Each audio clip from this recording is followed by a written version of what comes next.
Hello guys, welcome to my blog. যেহেতু আজকে জুম্মার দিন, তাই সবাইকে জানাই জুম্মা মোবারক। আর এইদিকে আমি রেডি হয়ে বের হয়ে গেলাম নামাজ পড়ার জন্য। তো দুই বন্ধু মিলে যাইতেছিলাম, আর হঠাৎ করে দেখি একটা মামা বেলপুরি বিক্রি করতেছে।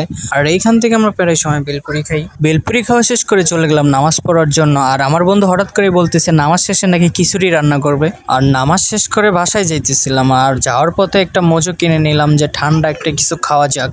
তো এখান থেকে মজু কিনে নিয়ে চলে গেলাম মুরগির দোকানে একটা মুরগি কেনার জন্য।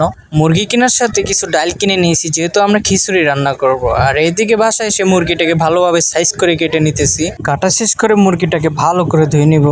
আর এইদিকে ডাল আর চাল মিক্স করে ভালো করে ধুয়ে নিতেছি। আর অন্যদিকে পেঁয়াজ, মরিচ আর আলুগুলো ভালো করে সাইজ করে নিয়েছি। যখনই রান্না করতে যাব দেখতেছিলাম অনেক পরিমাণে বৃষ্টি পড়তেছে। যাই হোক, বৃষ্টির দিনে খিচুড়ি খাইতে অনেক মজা লাগে।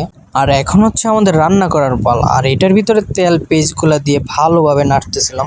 যখনই আমাদের পেঁয়াজটা একটু বাদামি কালার আসবে, এটার ভিতরে আমরা পরিমাণ মতো মশলা দিয়ে দিব। পরিমাণ মতো দিয়ে দিলাম হলুদ, মরিচ, আর একটু পরে দিয়ে দিলাম মুরগির মাংসগুলা। আর মাংসটা যখন কষে আসবে, তখন আমরা এটার ভিতর চালগুলা ঢেলে দিব। আর একটু পরে আমাদের মাংসগুলা কষানো হয়ে যায়। আর এখন হচ্ছে আমাদের চালগুলা দেওয়ার পালা। তাই আমরা চালগুলা দিতেছিলাম আস্তে আস্তে। আর দেওয়া শেষ করে এটা ভালোভাবে নেড়ে নিতেছি, যে মশলা আর মাংসের সাথে যে ভালোভাবে মিক্স হয়।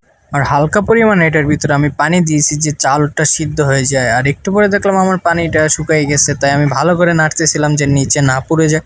আর চুলার জালটা আমরা ঢিম করে এটাকে ঢেকে দিয়েছি, যে আমাদের পানিটা আরেকটু শুকিয়ে যায়। আর একটু পরে হয়ে যায় আমাদের শুকনা খিচুড়ি। আর এখন হচ্ছে আমাদের খাওয়ার পালা, তাই আমরা অল্প অল্প করে বেড়ে নিতেছিলাম। এইদিকে আমি খাইতেছি। আর ভিডিওটি ভালো লাগলে অবশ্যই লাইক, কমেন্ট, শেয়ার করে দিও। ধন্যবাদ। সবাই ভালো থাকবেন। আল্লাহ হাফেজ।